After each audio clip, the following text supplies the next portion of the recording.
Good afternoon to our viewers in Europe and good morning to our viewers in the United States. I'm Steve Sokol, the president of the American Council on Germany, and I'd like to welcome you to this webinar with Jakob Ross. Jakob is research fellow at the German Council on Foreign Relations, and together we'll examine the collapse of the French government, the current state of Franco-German relations, and what lies ahead. Jakob, herzlich willkommen. Thank you, Steve. Hello. It's good to see you again. And I was thinking a little bit, the last time we had an opportunity to speak like this was in July, just after French President Emmanuel Macron called for snap elections after a poor showing in the European parliamentary election in June. And I remember asking you if you had any sense of why President Macron called for snap elections. And first, you said no one really knows except for Macron himself, which I thought was was a great response. But then you added that what might have made the most sense was a vote of confidence was pending. And it seems sort of ironic given the situation that France is in today, having just had a vote of no confidence. Just to remind everybody, 3 months after that election, we had a pretty extraordinary moment in the French Parliament on December 4th when Prime Minister Michel Barnier was voted down thanks to the far left and the far right voting together. This was the first time that a government fell since 1962. Obviously, there's a lot going on behind the scenes and on stage. And I thought maybe we could start by having you talk us through a little bit what happened so that we can better understand how France arrived at this point. Yes, well, thank you very much, Steve, for having me again, and thank you for your interest. And it's probably a good start to remind ourselves that we spoke last in July, and at the time, I think the explanations at the time for why Macron decided to call in snap elections after the bad results in the European elections for his party are very much linked to what happened last week in the National Assembly. Because as you reminded us at the time, one of the main explanations for Macron's motives was that he was fearing that a vote of no confidence could be pending anyways, and that it could come with a vote on the budget for 2025. And ironically, this is what happened, even though he tried to avoid it by calling in snap elections and getting a new absolute majority if possible, or a strong majority, at least a relative majority in the National Assembly. As you know, as we know, this didn't happen back in July. The Rassemblement National came in very strong in the first round. Then the French came together, the other parties, and came to this Front Républicain, as they call it, which is similar but not the same as the German Brandmauer, so a means in the political system to keep out the extreme right from, or keep them from power. And so what followed was approximately 2 months of a very unclear situation over the summer months. We had the Paris Olympics. That was kind of a breathing space for Emmanuel Macron, where I think the French enjoyed this summer break and enjoyed the international attention and the fact that nobody was really caring about the political chaos anymore. And then after the summer holidays in September, the political questioning began again. And Macron, after weeks of searching for a new prime minister, came up with Michel Barnier, who's a center-right politician who was seen as a figure of continuity, really. And I think this still holds, was predominantly seen as somebody who could bring a majority in the National Assembly behind a text to have a budget for 2025. He's a good negotiator. He might be known, or still known to many people, as the Brexit chief negotiator for the European Union. And so that was his main task. Now, he failed we can state this as clearly as that. Last week, France still has no budget for the coming year because several votes of no confidence were brought into parliament over a part of this legislation, budget legislation, last week. And because, as you reminded us, the Rassemblement National, so the right-wing extreme party, decided to support a no confidence vote by the left-wing alliance of the Nouveau Front Populaire that includes the more moderate French socialists, the Greens, the communists, and the left-wing populists of La France Insoumise.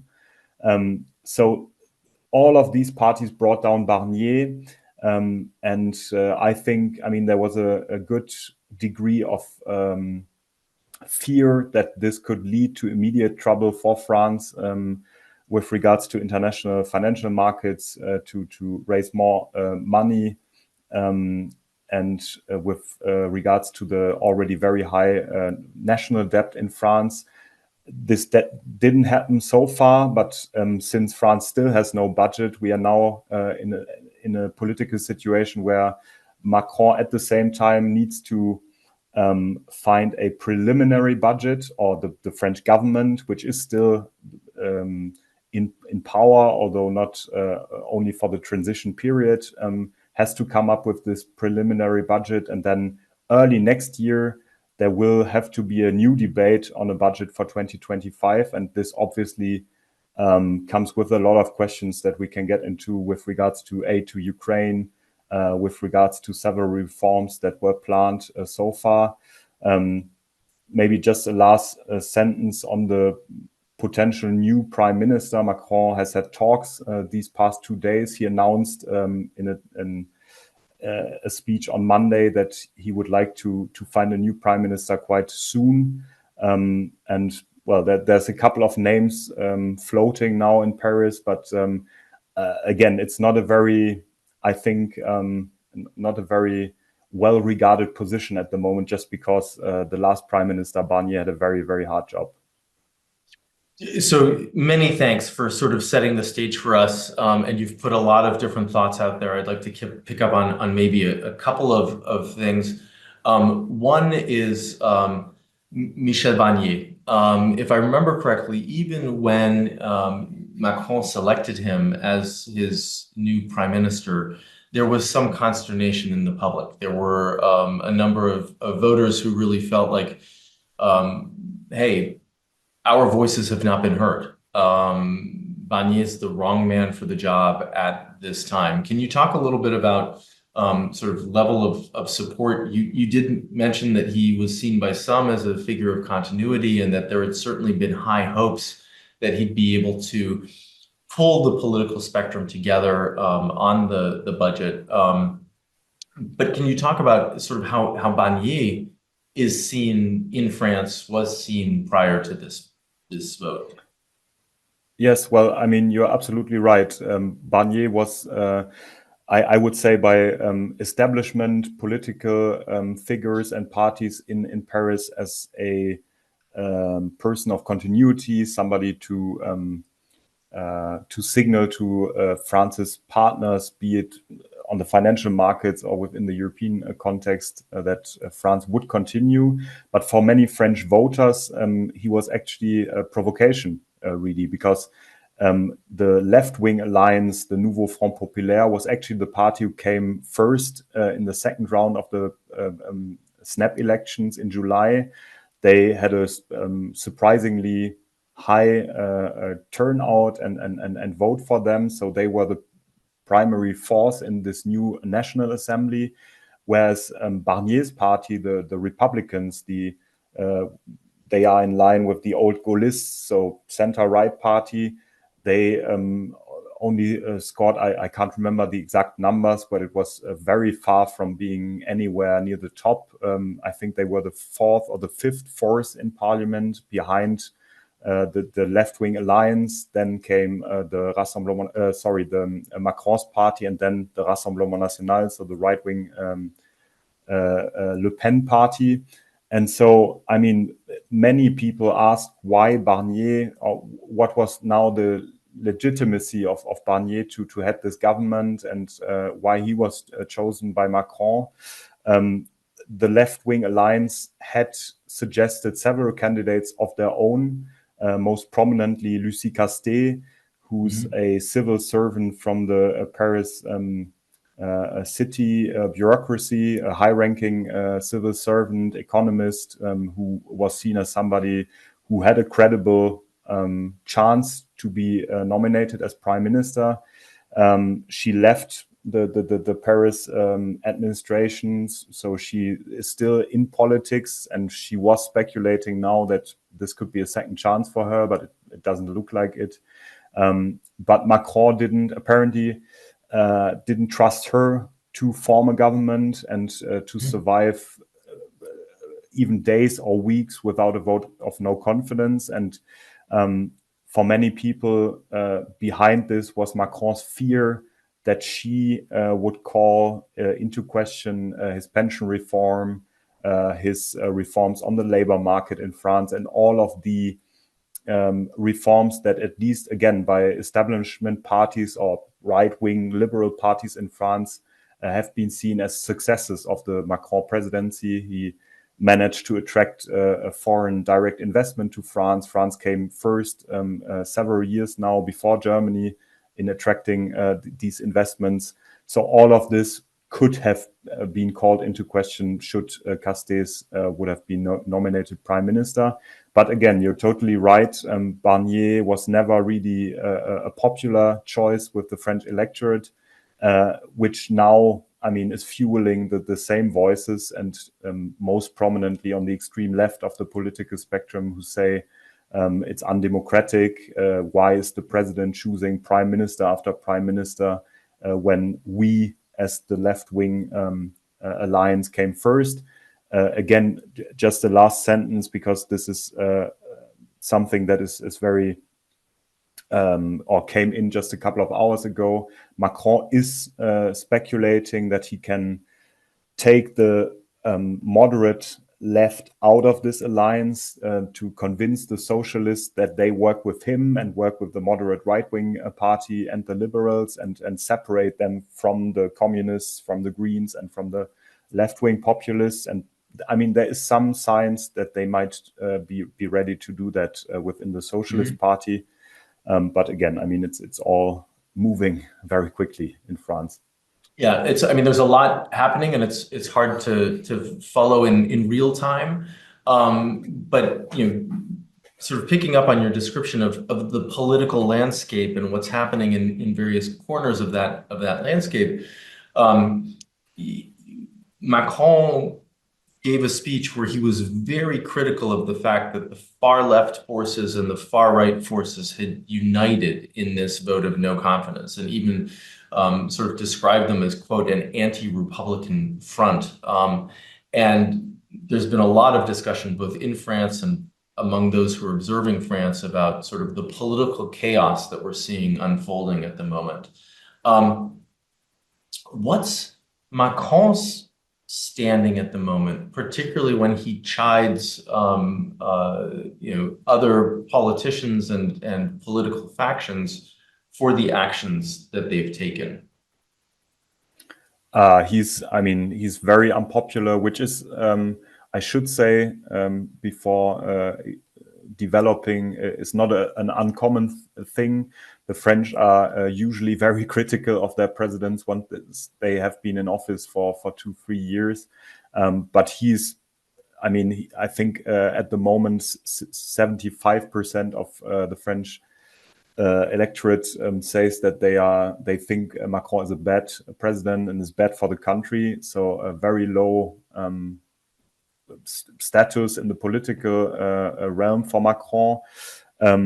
He's also, I think, associated to a problem that goes beyond him, that is really something that the political system as such has to deal with in France at the moment, the Fifth Republic, with its very high concentration of power on this presidential figure, a very weak parliament with the National Assembly, Many people have talked about hyper presidentialization in the United States for years now, something that has started with Nicolas Sarkozy, then was carried along by socialist president Francois Hollande, and was even stronger under President Macron, and which is increasingly seen as a problem with regards to the political system, the electoral system, but also with regards to fears of what will happen if Marine Le Pen is the next president and will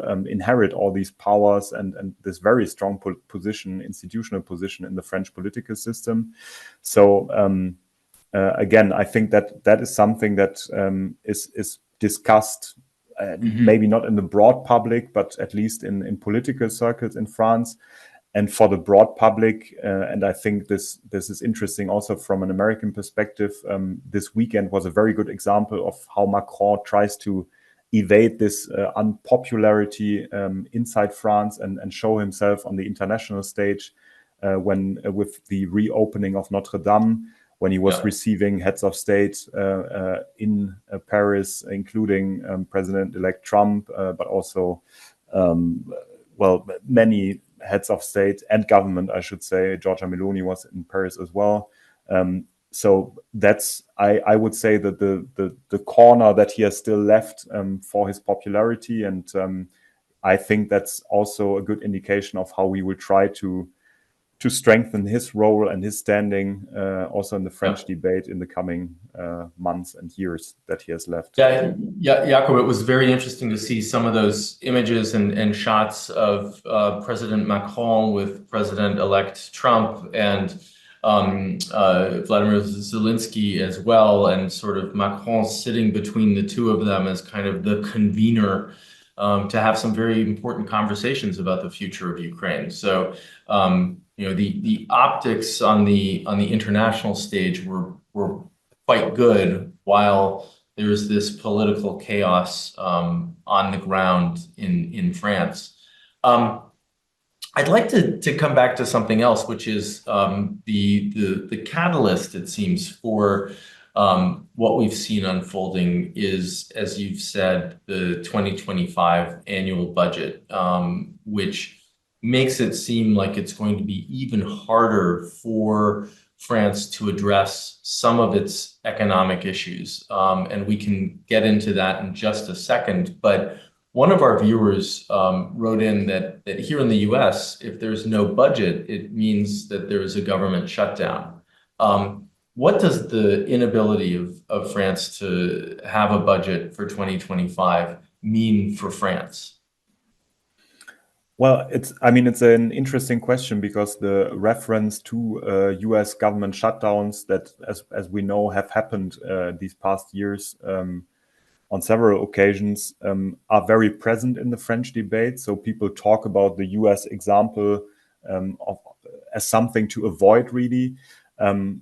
I think there's a good chance that there will be no such shutdown in France, just because the French constitution allows for a kind of a transition budget to be passed under much easier circumstances in terms of legislative proceedings than the usual budget. That's something that is part of the negotiations that are currently ongoing. That is why Macron has convened party leaders from all parties, excluding Rassemblement National. They were the only party that were not invited to these negotiations, to come to compromise and to have their guarantee to vote this transitional budget, which I have to say, I'm not familiar with the details, but it's basically mirroring the current budget in effect. So the 2024 budget will be set up for 2025, and then as soon as possible, French lawmakers will vote on a regular budget for the coming year. But with all that said, it's noteworthy again that many people in the armed forces, the defense ministry, for example, are very nervous that their a budget could be, or I mean, will in effect be cut just because it will be the same as it was in 2024, when actually the previous budget plans for the next year, for 2025, were promising a 3 billion raise in the budget, which should have paid for Ukraine aid, basically the French contribution to the support for Ukraine. So, I mean, these questions are being discussed, and that is something I think, again, from a US perspective, that is true for Germany just as much as France, that this political crisis only makes it harder to make a choice for policymakers between raising defense budgets, which is a obvious necessity, but also keeping in mind that they need to cut budgets elsewhere, and that's a very hard task if you have right-wing and left-wing populists soaring in the polls, and people demand more state, more investments in hospitals, in public infrastructure and transport. So, I mean, it's a very difficult situation, and France is a good example for this. So I definitely want to get to Germany in a moment, and sort of the fact that you have two main European powers that are really sort of in domestic crisis at the moment, and what that means moving forward. But I'd like to stick with the budget a little bit, because France has the worst imbalance in the Eurozone, with a deficit of more than 6% of GDP, even going into these budget negotiations and the current political situation. And you've started to talk a little bit about the fact that this has significant impacts, or will have a significant impact, on France's ability to provide support to Ukraine, but also that it will have a severe impact on the ability to carry out reforms domestically and shore up a number of areas that are in need. And I mean, obviously, the crisis that France finds itself in is not just one due to economic issues, but they're there as well. But it's a range of sort of economic and political topics that led to the no confidence vote to begin with. And the budget and the government's ability to finance projects and programs is deeply intertwined with that. Can you talk a little bit about where you expect there to be the greatest pinch with this transitional budget, which will basically keep France sort of treading water until things calm down a little bit? Well, I think, I mean, it's maybe it's a very broad response, but the main problem now is that France has to signal their willingness and capability to reform the pension system, to further to continue labor market reforms, to liberalize the labor market and business lawmaking, to continue on the pathway that Macron really started in 2017, which again has led to some successes. Unemployment has been down in France. There's a lot more people working now. Foreign investment, I already mentioned. But these reforms are very hard to negotiate with a big part of the political spectrum that is basically saying, we want the opposite. We want a more state demand-driven policies. We want huge investment, not only into defense, but in the state presence all over France. We want more hospitals. We want more schools. We want more police forces. I mean, depending on what political party you talk to, but that really is something that has been very present in the past presidential elections, the parliamentary elections in summer. And so I think for this transitional budget, it won't be such a big question, because no party really, maybe except for the left-wing populists, wants to be seen as the party who leaves France with no budget at all, which could, I mean, in theory, it could lead to a situation where bureaucrats, people in the administration can't be paid anymore. France can't pay, I don't know, companies to fix roads for a certain time as long as no budget is voted. So I think that would be political suicide. So I expect this transitionary budget to be voted without huge discussions, at least in public. But again, I mean, it's only pushing the problem, kicking the can down the road, as you would say, because in January you would then need a new and a regular budget where all these political parties would come up again with their demands. So again, I mean, it's a very tricky situation, and that's why I also think that Michel Barnier had a very hard job, and that's maybe the point where people respected him for, even in parties or within electorates that wouldn't vote for his party traditionally, wouldn't vote for the conservative right in France. But the fact that he was saying, okay, I'm doing this for the country to a certain degree, not for my own political career, and the fact that he failed to do so and to get a majority behind his budget is also, I think, again, a very worrying signal for the political culture in France. There's still some hope, again, that this can also lead to a reform process. There's a lot of talk that France needs a stronger culture of political compromise, needs to end this winner-takes-it-all mentality in French politics, needs to move to something a bit more German, to form coalitions, to come up with compromises. But I mean, for now, we are very far away from that. Yeah, I mean, we'll have to see how this obviously unfolds, but I'm wondering, if you can put these events maybe into some historical context. The last such government collapse was in 1962. Are there any lessons that can be drawn from that period that are helpful today? Well, I mean, the only parallels that I could think of in 62 is that France was in a very difficult situation, certainly in terms of foreign and security policy after the wars in Indochina. I mean, the US had just inherited the French war in Indochina. The war in Algeria at the time, a French département, so French Algeria was still raging, ended then in 62 with the Evian treaties. But apart from this, I think that there's little sense in comparing these two moments, just because the political system has changed so much.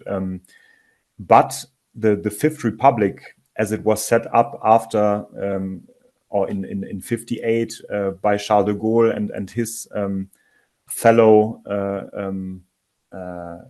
the people around him, was based on the need for an absolute or strong majority, an absolute majority, ideally in the National Assembly, which is why in France traditionally the parliamentary elections have followed immediately after the presidential election. So you have a president who is elected directly by the people, which is always important to remind, not so much maybe in the US, but to a German public. It's a very different role than, say, a chancellor.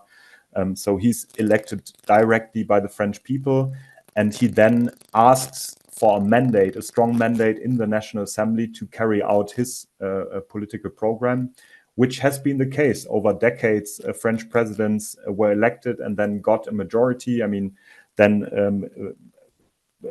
many times in the following presidential elections, people voted against them or they lost their majority in parliament. But the norm in the Fifth Republic has been that the president has a strong or absolute majority in the National Assembly and thus can pass his laws and his political vision without any real challenges. And this is the point that has been changing so much these past years, that already after the 2022 presidential election, Macron failed to secure an absolute majority, and that with these snap elections, the situation has only worsened, which again now leads many people to the questions, to the question if this system that existed, as you said, already in 62, hasn't changed a lot, is still a good system for France, is still reflecting what the French electorate wants, if this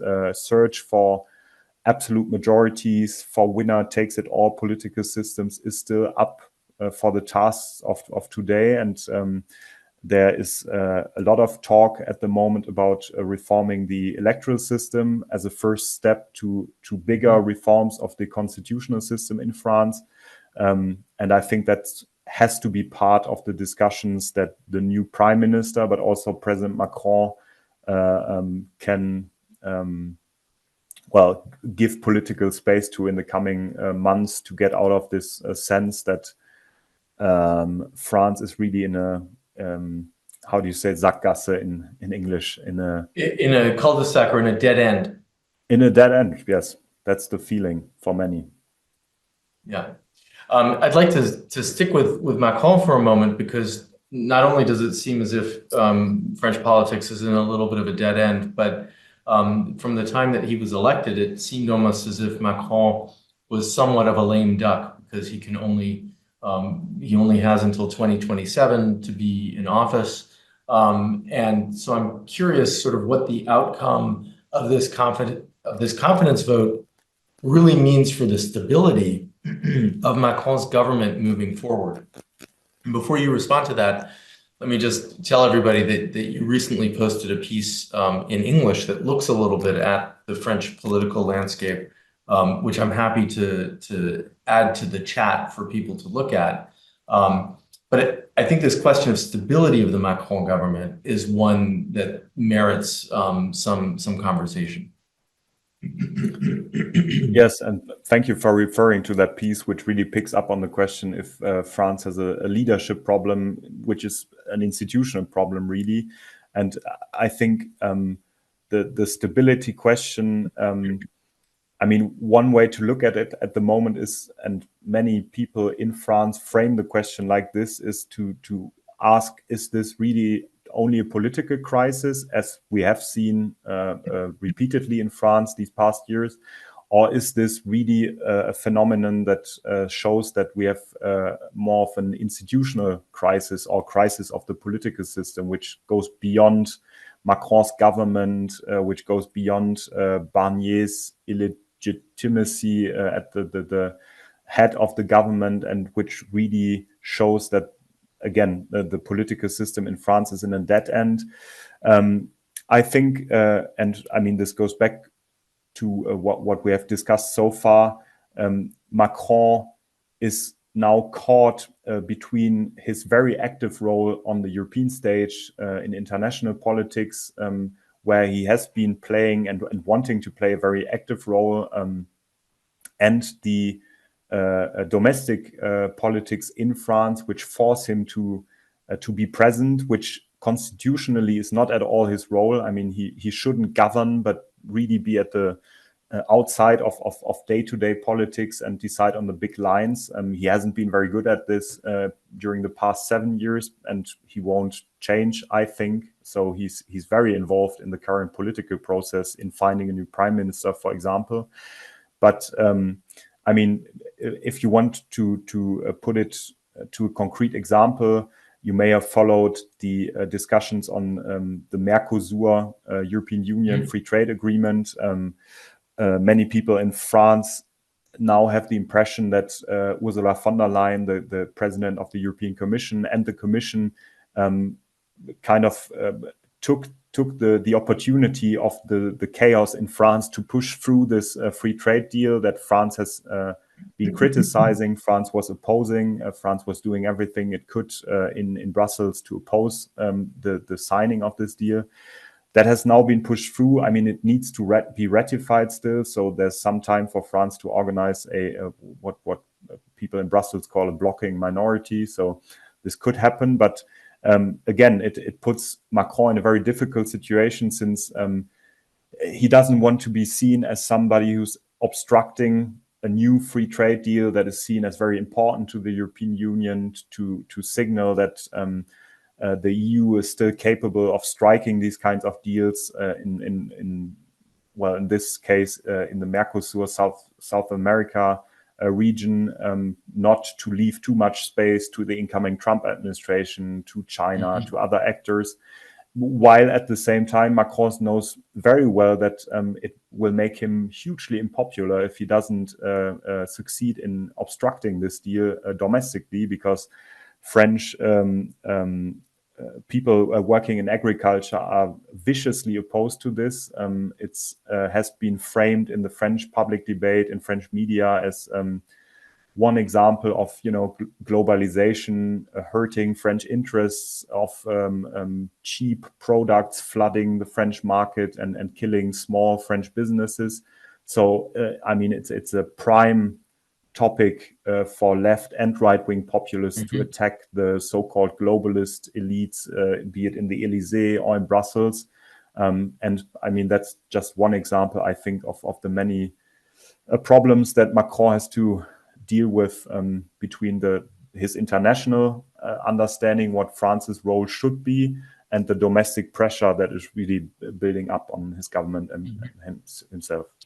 Yeah, I mean, he's obviously juggling a lot. I'd like to maybe switch gears a little bit and talk a little bit more about the relationship between Paris and Berlin.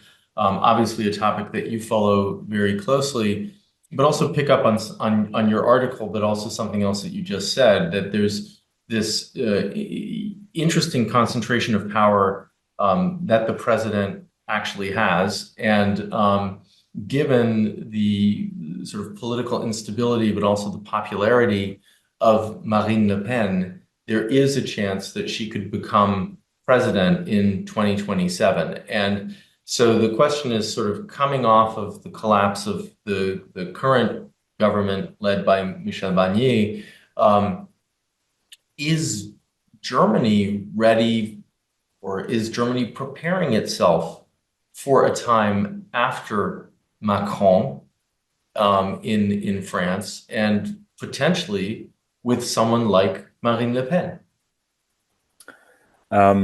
Well, certainly to a certain degree, yes. I don't think nearly enough, and I think that's not restricted to a Marine Le Pen presidency. I think many in Germany have forgotten how exceptional Emmanuel Macron was, in the sense that he was so pro-European, that he was willing to push European debates. I mean, again, speaking to you in the United States, this may be nothing new, but I think in Germany many people forgot how skeptical many in the French political system, and not only on the extreme right or extreme left, but throughout the political spectrum, have been acting and voting with regards to the European Union, with regards to leaving more power to Brussels, to the European Commission.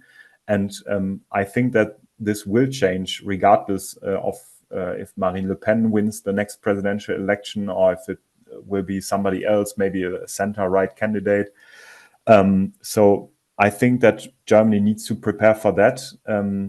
I also think that, and this became very clear in the lead up to the US presidential elections, that the French, as they did after 2016 and Trump's first electoral victory, tried to push their positions in the negotiations and conversations with German partners, stating that against the backdrop of a potential second Trump presidency, Germany and France should pick up where they left things in 2021, 2022, work on European sovereignty, strengthening European sovereignty, strategic autonomy, all these old debates that were a bit forgotten since the war in Ukraine started.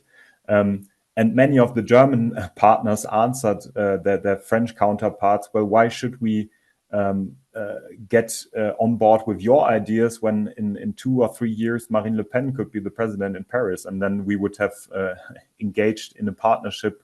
I mean, fleeing the Trump presidency into the arms of a potentially right-wing populist government in France. So this fear of what's coming next is really starting to cripple current, at the moment, discussions on how the European Union, how things should go forward in Europe. And I mean, it's very interesting to see how it will be interesting in the German campaign as well. How Friedrich Merz, for instance, who is believed to be the probable next chancellor, will position himself with regards to Trump, with regards to the French partners, a potential right-wing populist in the Elysee. So that's going to be very interesting to follow in the coming weeks and months in Germany. Yeah. Let me stick with Marine Le Pen for just a moment, because one of our viewers is curious what sort of an impact or influence Trump or Trumpism might have on someone like Le Pen or the Rallye Nationale, and sort of the more populist right-wing part of French politics. Well, that's an excellent question. I mean, since I've been in Washington, I became very interested in the links and networks between the new right, if you want to call it, or the MAGA right in the United States, and right-wing movements and intellectuals in Europe. I think that there was a big hope within European right-wing populist parties and right-wing extremists really during the first Trump presidency, that this would, open up what some have called this Overton window of political space, that well, the mightiest country and mightiest man really in the Western world is himself a right-wing populist, that this could open up spaces and bring resources to these same ideas or similar ideas in Europe. I think many of these hopes were a bit betrayed, because Trump actually showed very little interest in building anything close to an international right-wing agenda or ideology. I mean, people around him, I think, tried to do it. Steve Bannon was, as you know, very active on this front. He spent a lot of time in France. He met with Marine Le Pen a couple of times. He was actually in France during these past European elections, trying to, consult and give maybe share strategies with the Le Pen camp.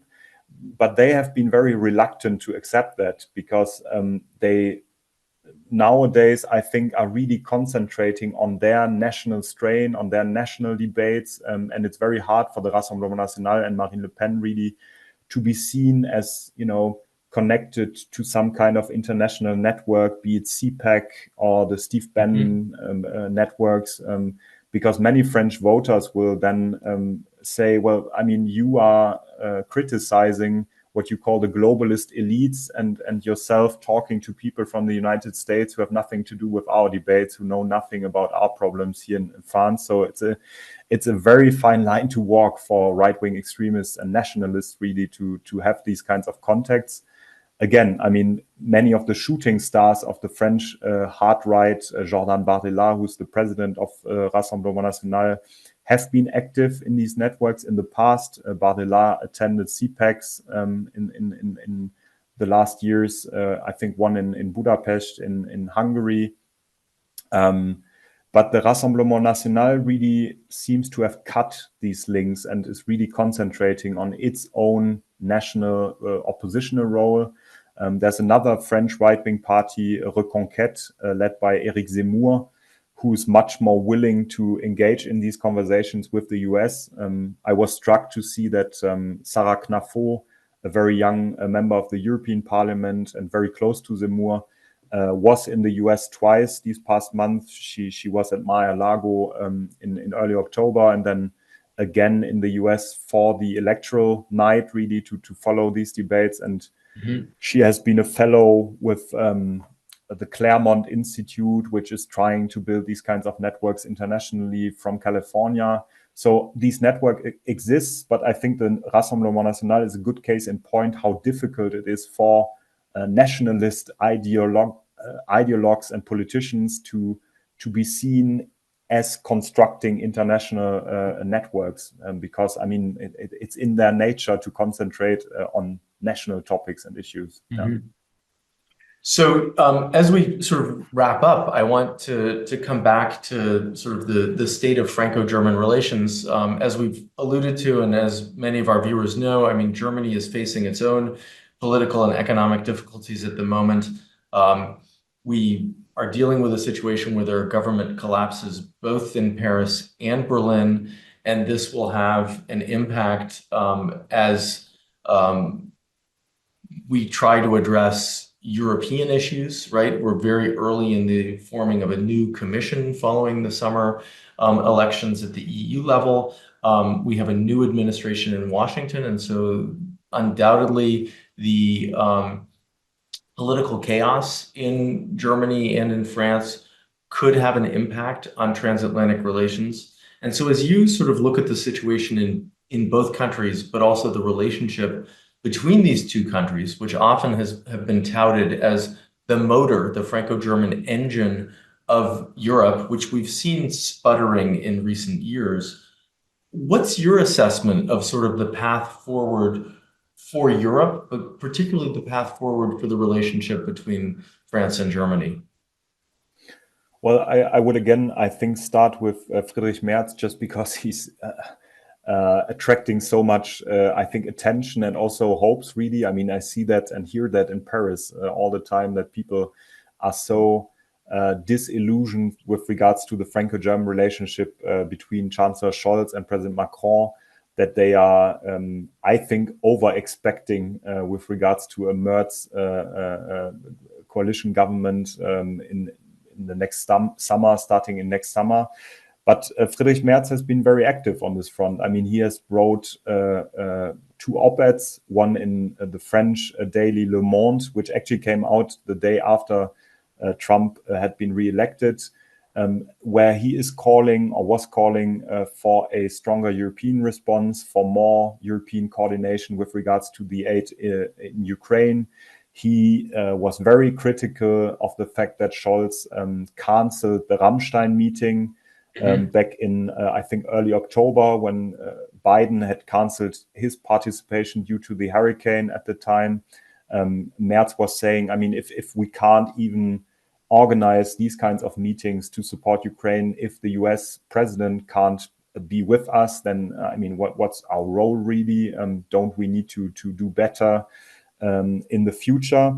And I mean, to me, there is a certain overlap or potential of this talk about strengthening sovereign Europe, European sovereignty, strengthening the European pillar within NATO to really fly with the incoming Trump administration, where many people have argued, and J.D. Vance, the incoming vice president, first and foremost at the Munich Security Conference in February, that Europeans need to do more on their own. So it will be very interesting to see, I think, how Chancellor Merz, or the next chancellor, let's say, with the French government, but also with other European partners, including the British, also the Poles, will try to repackage these Macron ideas of strategic autonomy, European sovereignty, to mean something different, or at least be interpreted in a different way in Washington,